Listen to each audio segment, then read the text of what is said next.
Hey everyone, and welcome back to another great episode on the Hope and Renewal podcast. This is where faith meets real life and hard truth is held with compassion. Again, this is your favorite host, Antonio Banks. I want to thank you for tuning in.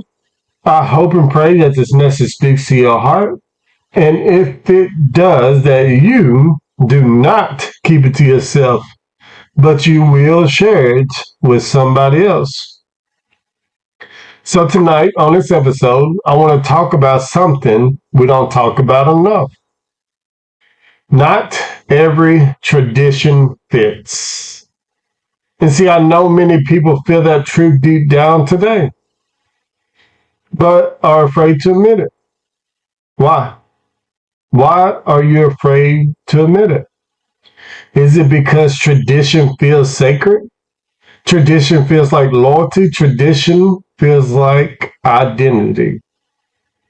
And here's the question that started stirring in my spirit. How long will we hold onto things that no longer hold us together? And so today I want to talk about this episode.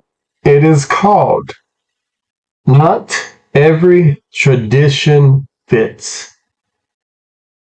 And I want to be honest because this is what we do on the Hope and Renewal podcast. And I want to be transparent with you. Me and my wife, we have this conversation more than once. Not because it's frustrating. It's not out of disrespect. It's out of love and real struggle. She grew up deeply rooted in Catholic tradition. Not casually, but committed. Classes, confirmation, faith formation, expectations stacked like bricks. And see, every year when those classes came around, I watched something shift in her spirit. And it wasn't anger, it was just exhaustion. There are days she struggled and juggled being a wife, being a mother, and being human. And see, that tradition doesn't bring peace, it brings pressure. And the most challenging part is this: when the kids start asking, why do we have to go? Do we really have to do this? And it's not out of rebellion, it's just out of confusion. And I want you to hear me out. Tradition without understanding feels like a burden. Let me repeat that. Tradition without understanding feels like a burden. And see, in that moment, my heart asked a quiet question. Are we building faith or building pressure? Because God never asked us to force someone into faith. Forced faith becomes fear disguised as obedience. Let me repeat that again. Forced faith becomes fear disguised as obedience. And let's be real, because this is what we do on the Hope and Renewal podcast. Tradition, it is actually pretty heavy. See, some of us carry rules that aren't even ours, carrying expectations nobody ever explained, and carrying guilt for choosing differently from our parents. See, tradition creates silent scripts. You should parent like this. You should stay in this career because our family always did. A real man should act like this. And a real woman should behave like that. And see, we don't question them, we inherit them.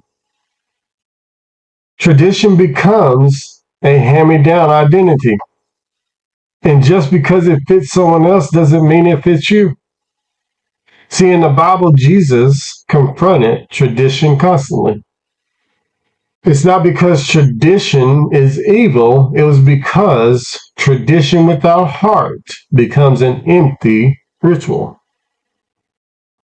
And in Matthew chapter 15, verse 8, he says this: these people honor me with their lips, but their hearts are far from me. And why is that?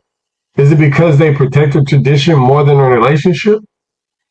And see, the Pharisees had rituals perfected, and Jesus wasn't impressed. Then John chapter 4, when he speaks to the Samaritan woman, she leans on tradition. Our ancestors worshipped on this mountain.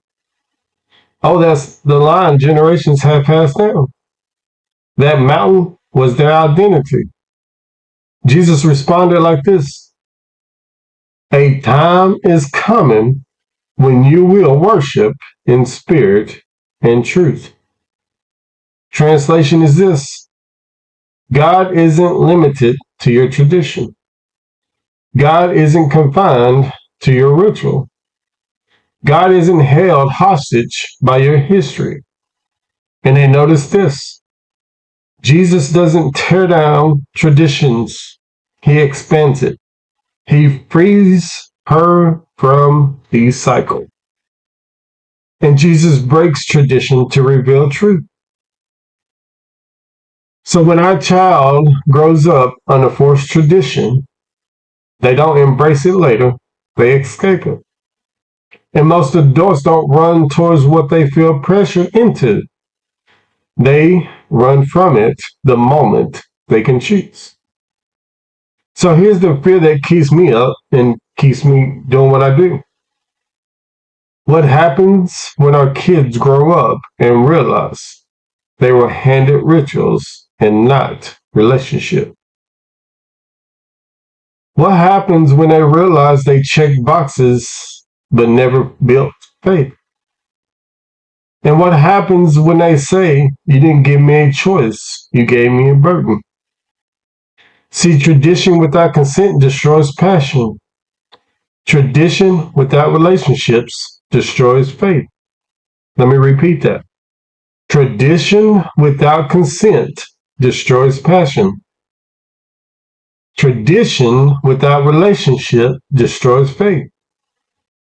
See, for some of us, the most spiritual act we could ever do is say one sentence: this tradition doesn't fit the life God is calling me to have. That doesn't mean you're rebellious. That does not mean you're betraying your family. And that does not mean you're losing your foundation.